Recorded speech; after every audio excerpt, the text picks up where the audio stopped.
Hi, and welcome back. Have you ever thought about planning long-term travel and it just seems so daunting because you don't really know where to start? Well, today I'm going to break down kind of how I keep it manageable when I'm planning long-term travel for myself.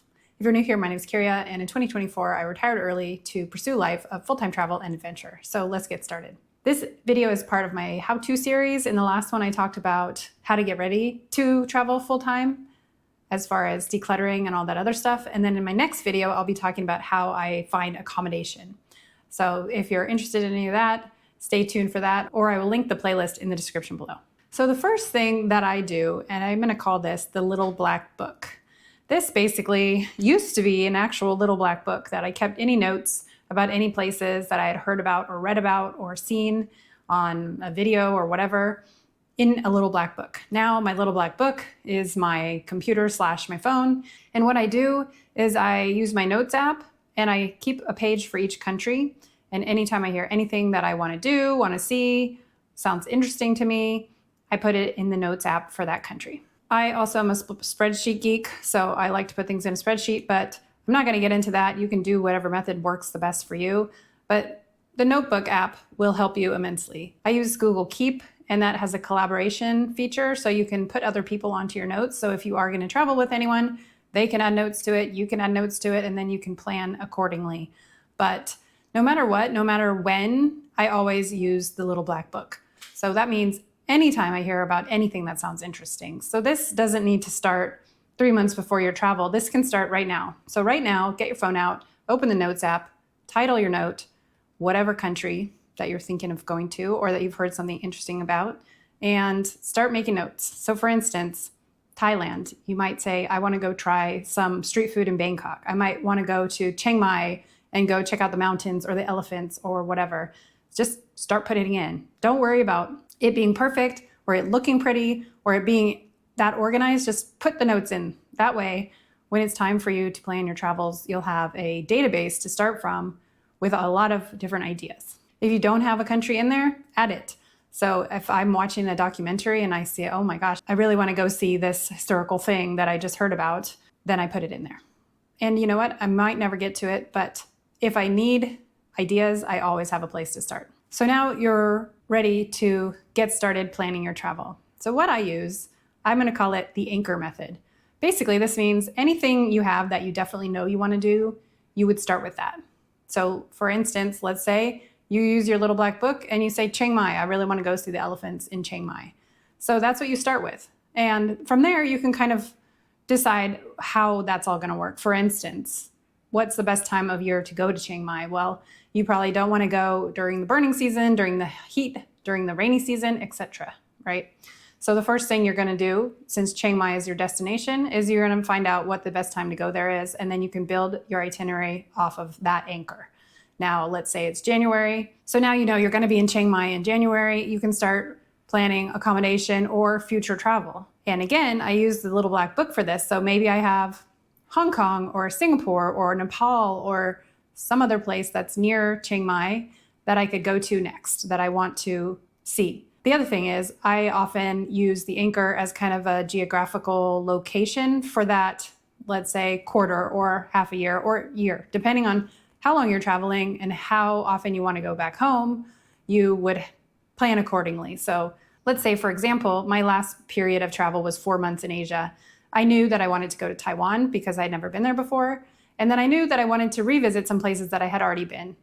Now, I had a friend meeting me and she had restrictions on time. So her kids only had spring break. It was only going to be a certain week. So we decided that she and I would meet in Bangkok. So I knew I wanted to go to Taiwan. Now I knew I needed to be in Bangkok at a certain time, and I just needed to fill in the gaps around that. So I had my basically 2 anchors in this case, and I ended up going to Japan as my next place.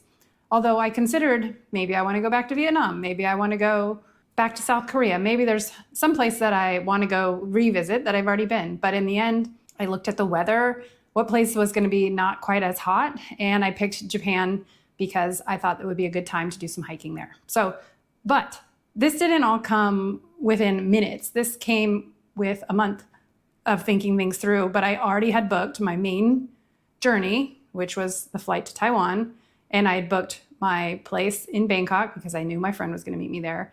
And then the other stuff can kind of just come around as you have time to fill it out. So you don't have to worry about booking everything right away. So let's say you don't have your little black book yet. You have no idea where to go. You have no idea where to start. So another technique that I'll use if I'm feeling like I'm either don't really care where I go, or I don't have any strong feelings about one place, or I just don't feel like deciding, I use Google Flights. So I might look from my home base and see, well, where's a cheap flight to anywhere? And you can put in the criteria of anywhere and just look and see where the flights go. And then you can decide, oh, well, it's a $300 flight to Paris, so I think I'm going to go to France or wherever. The other thing I use for the same way is Airbnb. So with Airbnb, you can go in, you can put in your location if you have one, and then you can put months to be flexible. And you can kind of see what months are the best months to go to that location. The other thing you can do is you can zoom out, and then you can figure out where is a place that has a accommodation that's affordable for my budget. So that way you don't really have to think ahead of time. If you don't have any preference, you can just let Google or Airbnb designate where you're going to go. And I actually did this for the Costa del Sol when I went there. I was looking for somewhere in March that was not going to be super, super cold. And so I pretty much looked anywhere on the southern regions of Europe because I knew I was going to be in France for the first month. And then I knew I wanted to be in Turkey to do some hiking, but I had like a month in between that I didn't really know what I was going to do. So I just used Airbnb, and I went and I said 1 month of March, basically, or February, March. And then I saw where could I get a place that was affordable, hopefully near the beach, hopefully not too cold, etc. And in this case, I looked at south of France, the south of Spain, and it ended up being the most affordable place that was easy to get to was the Costa del Sol. So I didn't really have any strong feelings about that one way or the other. The next thing that I always do is I keep it in bite-sized chunks. So I'm not planning a whole year in advance. However, if your anchor designates that, for instance, one thing that I know that I would like to do is I'd like to go back to Nepal or maybe Bhutan and do some hiking. Now, there's certain times a year that that's the best. So I know that's probably going to be October, November. So I know that this year right now, if I want to start planning it for next year, that's basically a year and a half from now. And so I would book that, and then I would start to work my other stuff around it. So sometimes you do have to book a little further out, but most of the time I only book a few months at a time. Or I might have a few months that I know what I'm going to do, and then the next few months are going to be like a possibility, and then the next few months are still up in the air. For instance, when I was in Europe, I basically planned flights only for the first 4 months. And then after that, I knew I would kind of plan as I went. But again, this kind of is going to be designated by your anchors. So let's just say, for instance, I know I'm going to go to Nepal in November of 2027. And I know that I want to do a bike race in Italy in May of 2027. So now I have to figure out what the between looks like, but I don't need to do that right now. I can just have my 1 month in Italy figured out and my 1 month in Nepal figured out. And I'm not even going to buy flights right now, but at least I have those in there, and I can start putting the data into Google Flights and have a fare alert and things like that. However, I'm not going to really plan anything out that far in advance. I am not. Now you can do whatever you want. If you want to plan out a full year ahead, that's fine. And I know a lot of people have certain events they want to go to, and so they have to plan a little bit further in advance. For instance, I know people that went to Formula One, and you have to book your stuff way far in advance for that. Or Antarctica cruises, you might have to book pretty far in advance for that. But again, you book that one thing, and then you kind of maybe wait a little bit longer for some of the other stuff. So that brings me to my next point, and that is prioritizing. Usually for me, my anchors, if it's really important to me, that goes first, no matter what. If it's a 2-day thing, if it's a 1 month thing, if it's a whatever it is, that goes first. So that goes in and gets booked if it's something that needs to be booked. And then the rest can kind of come as they come. However, there are 2 things that I usually would book ahead of other things. So first of all, airfare. That's something that I would put an alert on, and then if the price went down, I would book it. However, it may make sense to book a refundable ticket. It might cost you a little more, but in the long run, if you have any thoughts that you might A, you need to change your plans, or B, really be put out if you lost that money, then booking refundable might be better. Same thing with accommodation. I might book accommodation, especially if it's a high traffic area, which I try to avoid actually, but if it is a high traffic area, I would book the accommodation in advance. But again, make sure it's cancelable. This might sometimes cost you a little more, but I think for the peace of mind, it's worth it. Now, just watch out for if you're booking on Airbnb or Booking, but especially Airbnb, just make sure that the cancelable is long-term. So sometimes it'll say cancelable, but it really is only cancelable for the next 72 hours. So you want to make sure you read the fine print, because the last thing you want is to book a month-long accommodation that you only have 72 hours to cancel. So make sure you check and see what date it's actually cancelable. A lot of the times you can cancel it up to a month in advance for Airbnb. Sometimes it's less, but usually it's a month in advance. So you want to make sure you set a reminder so that you can revisit it a month plus in advance and decide whether or not you're going to keep it. Same thing goes for Booking. It might be a month before the booking, but it may be less than that. So again, though, still, I would always set a reminder to make sure you cancel it on time if you need to cancel it. For flights, a lot of times if you book using points, you can get a cancelable or changeable or one that you can get a credit for only a few thousand or 5,000 extra points, which is what I did when I flew from San Francisco to Taiwan. I actually booked a points flight, but it cost me about 5,000 extra points to make sure it was refundable if I needed to refund it. So going back to prioritizing airfare and lodging, I would maybe get those in the books or a little earlier, depending on what the importance is and how high of a demand there is for those places.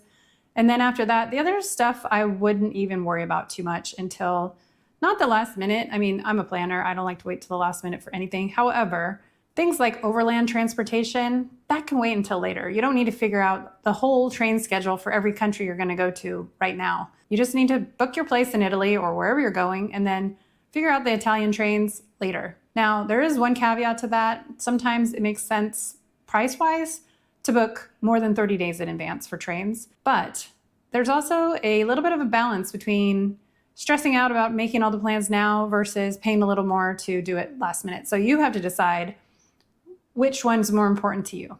But for instance, I went to the UK and I just bought all my train tickets like the day before I needed the train. Now, I was there in October, which is not a super busy time, so I didn't have to worry about it being filled up. I went to Taiwan. I actually was told by someone that I had to book all my stuff really far in advance. So I did book my first train ticket in a few weeks in advance. And then after that, I realized you actually don't need to do that. So I ended up just booking them the day ahead or something like that. So you need to take it all with a grain of salt. You don't want to wait until the very last minute, especially if you have an important thing happening. But I don't think you need to book it all 6 months in advance and have everything all tightened up and ready to go. You can kind of do it in stages. The next stage is things like attractions. But again, it depends really on the importance. If you're going to go to Krakow and you know you want to go to Auschwitz, you probably should make sure you have a ticket to Auschwitz. Or you should make sure that you know when you can get a ticket, because sometimes they might not open for a week until a week before or something like that. So I made this mistake in Amsterdam. I went to visit a friend and she said, well, what do you want to do while you're here? And I said, well, I think I'd like to go and see the Anne Frank house. And she said, oh, do you have tickets? I said, no. And she's like, oh, well, you're not going to be able to get in right now, which is true. So there's certain things that you need to book in advance if they're important to you. I know the Louvre now, you have to book tickets in advance and maybe even wait in line. So if you're going to some of those high demand places, then you should look into that a little earlier. But some things you can just go and do on the day of once you decide to do it. Same thing with food. Unless it's a place that you definitely know you want to go to, it's a Michelin star restaurant, you need to make a reservation, then a lot of times just wandering around and finding street food and things like that can be half the fun of traveling. Now, lastly, let me talk a little bit about staying organized. So what I do, aside from my little black book, which I do keep that, is I also have a Google map. So Google Maps is nice because you can pin a location. So anytime you hear about something, if it has a location, I usually pin it. And I just have a very general category for travel, but then I also have a category for whatever the country is. And now if I'm going to be traveling with someone else, so this helps a lot if you're a couple or partnership or you're traveling with somebody else, you can share those. And that way, either one of you can add things to the map and you can both see what the other person added. So for me, for instance, I have my general category of travel, which I add pretty much everything to. But then I also tag everything with a country name. So if I'm going to be in a country with somebody else, I'll just share that one country, not my whole travel category. And I keep track of anything that I've heard of that I think I want to visit. I might not visit them all. However, it's nice to be able to just look at the map and see the clusters. So you can see, well, I'm going to be in this neighborhood today. Oh, and that's the restaurant that I wanted to try. Oh, and I also wanted to go to that shop. Oh, there's also that one temple right there. So we can get all three of those things at the same time. I am a visual person, and so I like to be able to look at the map and see kind of where everything is and then make my plan accordingly. I also pin things like grocery stores or things that are kind of important to me so that I can get my errands done in the most efficient manner. And also this makes it easy to route to it if you're going to be going there from wherever you are. I also make sure that any reservations or confirmations are going to my Gmail so that they'll automatically get added to my Google Calendar.